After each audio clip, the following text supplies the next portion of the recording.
கிறிஸ்துவில் பிரியமானவர்களே, ஆண்டவராகிய இயேசு கிறிஸ்துவின் நாமத்திலே உங்கள் யாவரையும் வாழ்த்தி ஆசீர்வதிக்கிறேன். இந்த நாளுக்கென்று தேவன் நமக்கு அருளியிருக்கிற ஜீவ வார்த்தை சங்கீதம் 114 அதிலே 8வது வசனம். அவர் கன்மலையை தண்ணீர் தடாகமாகவும் கற்பாறையை நீரூற்றுகளாகவும் மாற்றுகிறார். என கேட்கிற தேவனுடைய பிள்ளைகளே, கடினமானவைகளில் இருந்து கனிவானவைகளை கர்த்தர் புறப்பட செய்கிற ஒரு நாளாக இந்த நாள் இருக்கிறது. Day in which the dry situations will respond and give forth goodness. The flint will be changed into a fountain. கற்பாறைகள் மறுமொழி கொடுக்கும் ஒரு நாள். என கேட்கிற தேவனுடைய பிள்ளைகளே, 3வது வசனத்தை கவனிக்கும் பொழுது, தடையாய் நின்றவைகள் விலகி ஓடும், எதிராக புறவாகிப்பவைகள் பின்னிட்டு திரும்பும். எனவே இந்த நாளிலே தேவன் உங்கள் வாழ்க்கையிலே எவைகள் தடைகளாய் காணப்படுகிறதோ, எவைகள் எதிராக நிற்கிறதோ, அவைகள் எல்லாம் கர்த்தர் இன்றைக்கு மாற்றுகிறார். நம்முடைய தேவன் அகற்ற வேண்டியவைகளை உங்களுக்காக அகற்றுவார், அதட்ட வேண்டியவைகளை உங்களுக்காக அதட்டுவார், அதிரச் செய்ய வேண்டியவைகளை உங்களுக்காக அதிரச் செய்வார், அமர்த்த வேண்டியவைகளை உங்களுக்காக அமர்த்துவார். கடினமானவைகளில் இருந்து கனிவானவைகளை கர்த்தர் புறப்பட செய்கிறார் என்று நான் சொன்னேன். கற்பாறைகள் இன்றைக்கு கனிவான மறுமொழி கொடுக்கும் என்று சொன்னேன். அதற்கு ஆதாரமாக 3 சம்பவங்களை உங்களுக்கு முன்பதாக நான் வரிசைப்படுத்த விரும்புகிறேன். முதலாவதாக யாத்திராமத்தின் புஸ்தகம் 2ஆம் அதிகாரம் 6ஆம் வசனத்தை கவனிக்கும் பொழுது, அந்த வசனத்திலே இப்படியாக எழுதியிருக்கிறது, அவள் இரக்கமுற்றாள் என்று எழுதியிருக்கிறது.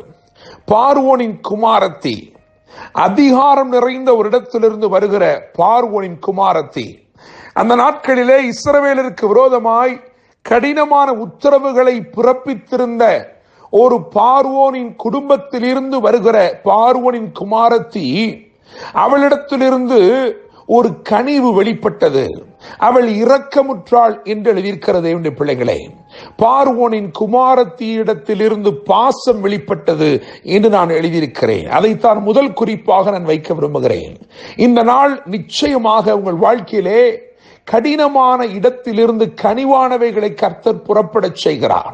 யார் உங்களுக்கு விரோதமாய் கடின வார்த்தைகளை பேசினார்களோ அவர்களிடத்திலிருந்தே கனிவான மறுமொழிகள் வரப்போகிறது. தேவனுடைய பிள்ளைகளே, பார்வோனின் குமாரத்திடத்திலிருந்து பாசம் வெளிப்பட்டது. 2வதாக, அழிக்க தேடினவர்களே அலங்கரிக்கிற ஒரு சம்பவம். என கேட்கும் தேவனுடைய பிள்ளைகளே, எஸ்தர் புஸ்தகம் 6ஆம் அதிகாரம் அதிலே 10, 11 ஆகிய வசனங்களை வாசித்து பார்க்கும் பொழுது, ஆமான் அவன் மொர்தெகாயையும் அவனுடைய ஜனத்தையும் யூத குலத்தையும் அழிக்க நினைக்கிறான். ஆனால் அழிக்க நினைக்கிறவனை கொண்டே கர்த்தர் ஒரு அலங்கார விஷயத்தை, ஒரு அலங்கார காரியத்தை செய்கிறார். நீங்கள் அந்த 2 வசனங்களை வாசித்தால் அறிந்து கொள்வீர்கள். ஆமானை கொண்டே மொர்தெகாயை தேவன் அலங்கரிக்கிறார். என கேட்கிற தேவனுடைய பிள்ளைகளே, உங்களை அழிக்க தேடினவர்களே உங்களை அலங்கரிக்கிறவர்களாக மாறப்போகிறார்கள். கர்த்தர் கடினமானதில் இருந்து கனிவானவைகளை புறப்பட செய்கிறார் என்பதற்கு இன்னும் ஒரு சான்றாக எஸ்தர் 6ஆம் அதிகாரம் 10, 11 ஆகிய வசனங்களிலே நாம் வாசிக்கலாம். நிச்சயமாக அழிக்க தேடினவன் இப்பொழுது அலங்கரித்துக் கொண்டிருக்கிறான். இரவலாம் எப்படி அழிக்க வேண்டும் என்று நினைத்துக் கொண்டிருந்தவன் இப்பொழுது காலை பொழுதிலே வந்து அலங்கரிப்பதற்கு வகை தேடிக்கொண்டு நிற்கிறான். என கேட்கிற தேவனுடைய பிள்ளைகளே, இதெல்லாம் தேவனுடைய செயல். காரணம், அவர் கன்மலையை தண்ணீர் தடாகமாகவும் கற்பாறையை நீரூற்றுகளாகவும் மாற்றுகிறார் என்று எழுதியிருக்கிறது. அப்படிப்பட்ட மாற்றங்களை அவர் மாத்திரமே கொண்டு வர முடியும். Only God can change a flint into a fountain. இன்றைக்கு உங்கள் வாழ்க்கையிலே அப்படிப்பட்ட கிரியைகளை நிச்சயமாய் தேவன் செய்கிறார். 3வதாக, அப்போஸ்தலர் 16ஆம் அதிகாரம் 33வது வசனத்தை கவனித்து பார்க்கும் பொழுது, சிறைச்சாலைக்காரனிடத்தில் இடத்தில் இருந்தே சேவை வெளிப்பட்டது. இன்னொரு விதத்தில் சொல்ல போனால் சேதப்படுத்தின இடத்தில் இருந்தே சேவை வெளிப்பட்டது. தேவனுடைய பிள்ளைகளே, நான் இப்பொழுது இந்த வசனத்தை நீங்கள் கவனித்து பாருங்கள். அப்போஸ்தலர் 16:33 அதன் அடிப்படையில் பார்க்கும் பொழுது, எந்த சிறைச்சாலைக்காரன் இங்கே அப்போஸ்தலனாகிய பவுலை சேதப்படுத்தினாலோ அவனே இப்பொழுது காயம் கட்டுகிறான் என்று எழுதியிருக்கிறது. அதைத்தான் இன்றைக்கு நாம் தியானிக்கிறோம். கடினமானவைகளில் இருந்து கனிவானவைகளை புறப்பட செய்கிற கர்த்தர். என கேட்கும் தேவனுடைய பிள்ளைகளே, பார்வோனின் குமாரத்தினிடத்திலிருந்து பாசம் வெளிப்பட்டது. அழிக்க தேடின ஆமானிடத்திலிருந்து அலங்காரம் வெளிப்பட்டது.